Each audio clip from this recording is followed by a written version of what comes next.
Pourquoi avez-vous décidé de participer à ce programme ? Déjà parce que le sujet du management, ça m'intéresse vraiment sincèrement et parce que je pense qu'on peut toujours devenir meilleur que ce qu'on est aujourd'hui. Qu'être un manager, c'est pas quelque chose, ça peut être inné, mais voilà, c'est comme être parent. Je pense pas qu'on peut savoir comment est-ce qu'on nourrit un enfant ou autre. C'est des choses qu'on doit apprendre et je pense que si on s'entoure d'apprentissage et de connaissances, on ne peut que devenir meilleur. Et donc je pense que c'est de notre responsabilité aussi de toujours faire le mieux pour aussi mieux transmettre autour de soi. Eh bien, mon objectif que j'avais défini lors de la première séance, lors de la séance d'ouverture, c'était de professionnaliser ma capacité de management. Je suis de formation ingénieur et industriel, donc assez technique. On évolue de par l'expérience vers des fonctions, on a des possibilités d'évolution vers des fonctions de management. Je pense que c'est une fonction qui ne doit pas s'improviser et donc il est important d'acquérir des outils, d'acquérir des réflexes qui nous permettent d'arriver à professionnaliser l'activité de management en fait. Pour moi, c'est gérer une équipe.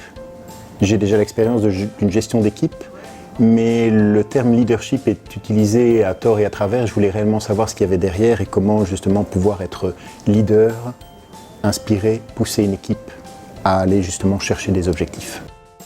Avec quelles nouvelles compétences ou connaissances repartez-vous ? Comment savoir ce que c'est le leadership, à savoir fixer des objectifs, à pouvoir constituer une équipe, pouvoir motiver une équipe, pouvoir amener un sujet et trouver les bons leviers pour motiver cette équipe-là. Voilà, c'est ce que je cherchais. Maintenant, j'ai les outils, il va falloir implémenter. Alors en management, énormément. Par exemple, tout ce qui était donc style de leadership, la fenêtre de Johari, la courbe de Tuckman que j'ai beaucoup aimé. Donc c'était vraiment, comme il l'appelle, donc c'est vraiment une boîte à outils avec différents éléments qu'on peut utiliser et surtout avec lesquels on se sent le plus à l'aise en fonction des circonstances. Ça, c'est important finalement de rester flexible en fonction des situations. Au niveau des connaissances, très clairement, j'ai acquis de bonnes connaissances déjà sur moi-même, car les 2 premières séances qui sont consacrées au self, c'est vraiment quelque chose de très intéressant, pouvoir prendre du recul par rapport aux événements qui nous entourent et tout ça, et pouvoir les analyser et pouvoir se mettre dans la perspective des autres. Sont vraiment des choses qui sont excessivement intéressantes pour avoir un leadership inspirant en fait. Quel a été pour vous le meilleur moment et le moment révélateur de cette formation ?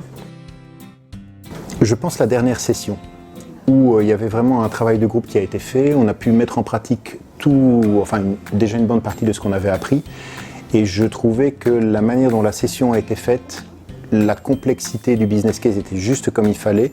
Ça permettait pas mal d'interactions. Le moment révélateur, ça a été quand on est arrivé vraiment dans les relations, une fois qu'on a appris à se connaître, comment on interagit avec son équipe, qui suis-je, comment je vais réagir et qui j'ai en face de moi. Oula, il y en a eu beaucoup déjà. Déjà le fait de rencontrer toutes les personnes du groupe, de découvrir beaucoup. Non, franchement, les moments de partage. Je dois dire que je pense que les moments de partage, c'était vraiment le plus enrichissant. Pendant une des séances, j'ai appris un mot qui m'a assez marqué, qui était finalement le lâcher-prise. Parce que voilà, souvent, on est à fond dedans et on se donne toujours. Et c'est un mot que depuis, j'essaye d'intégrer un peu plus finalement dans ma gestion de tous les jours pour devenir un meilleur manager avec mon équipe. Après, évidemment, il y a eu beaucoup d'autres choses, mais surtout, je dirais aussi le fait de se remettre en question pas mal. Parce que souvent, on pense qu'on a acquis pas mal de choses, on se rend compte qu'il y a tellement de choses à apprendre. Donc la remise en question, pour moi, c'était aussi un moment révélateur. Il y a eu plein de très très bons moments. Si je dois épingler un outil et un moment assez intéressant, ça a été lorsqu'on a travaillé sur les 4 styles de leadership. Lorsqu'à l'issue de cette partie, on arrive à découvrir, on arrive à accepter le fait qu'on n'a pas à choisir parmi un style, mais on a plutôt à s'adapter à son environnement et on peut utiliser très bien les 4 styles sans être caricaturé de dictateur ou d'un autre style de leadership. C'est vraiment quelque chose au niveau des outils qui pour moi a été très intéressant. D'autres moments, c'est vraiment ce partage qu'il y a. Les 3 mots qui pourraient décider de votre expérience à Becoming a Leader. Inspirant, authentique, échange. Je dirais déjà le partage, parce que clairement, c'était du partage.